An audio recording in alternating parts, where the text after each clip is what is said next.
kí bàbá mi Ṣọ́nà Isa Arówólá, mo kí bàbá wa ọba ayé pé, mo fi àwọn bàbá yìí mo fi kí gbogbo ẹ̀yin mọ̀nyàn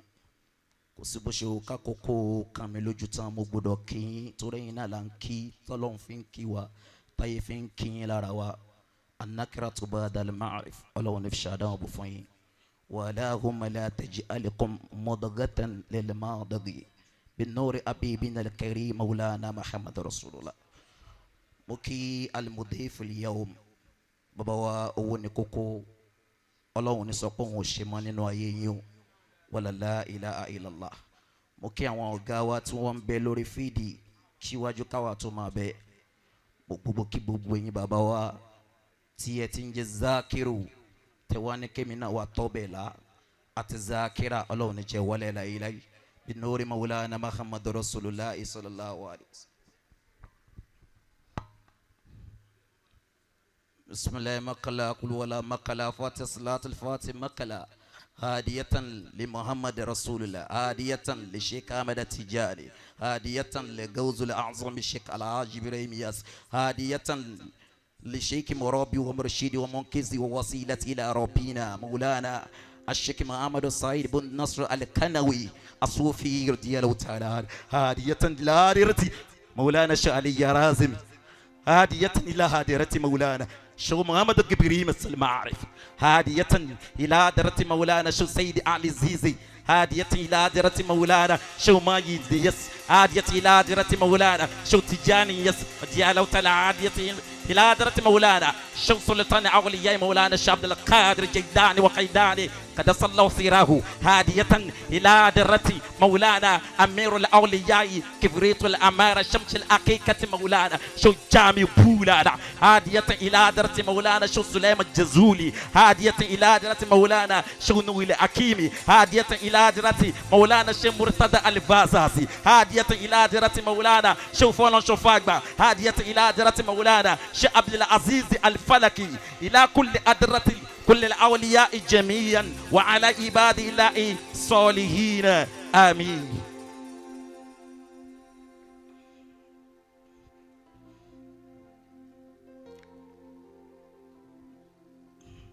بسم الله الرحمن الرحيم.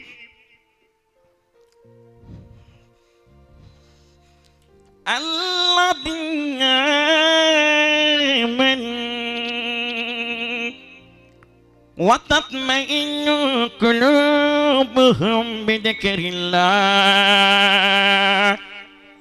ألا بذكر الله تطمئن القلوب. اللهم صل على سيدنا محمد فاتنا هلك والكاتم لما سبقنا سبلاك بالحق والهادي إلى صراطك المستقيم وعلى آله حق قدره ومقدار العظيم. ممتنا مرشدنا لله الشيخ إبراهيم عبد الله فلولا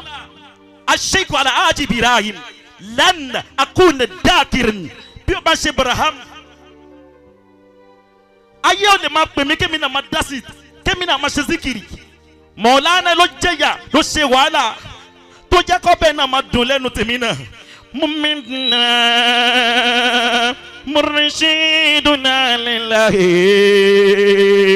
الشيخ إبراهيم عبد الله أدركم محمد عفوتم من بكي وإن تسبق رجال الله أسبق الله ممدوح يا عبد الورى ويا أيها المحمود دس الأمد واللواء بسرك بالذات عليات باسمها وبالرس والبيت الأرامي وبالقرى جميعا وبالذكر الحكيم وآله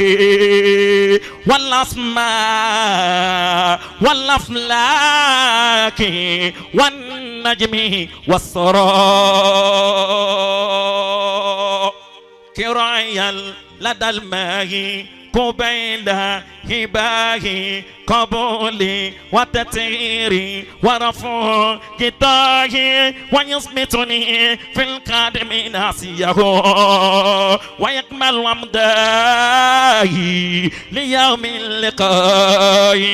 ويقطع عني بين الوصل دائما قد اشتعلت بالشوك كل الشاهي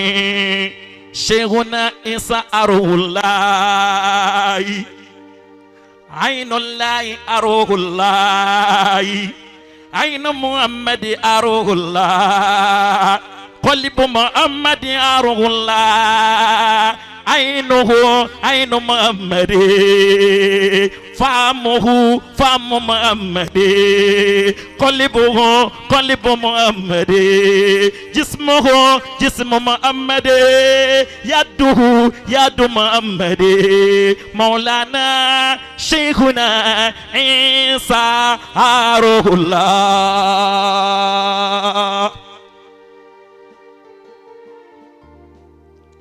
الله الله الله سلام عليك محمد الله الله الله سلام عليك محمد. ìwọ tó bá nífẹ̀ẹ́ Muhammadu lára mi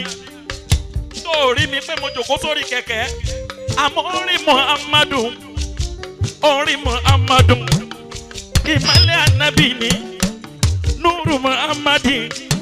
Ànábì ló jẹ́ kí n máa gara, ànábì ló jẹ́ kí n máa jókòó bí ẹni tí ń kàn kọ́ kò ṣe. Allah Allahu Allah salamu alayka Muhammad.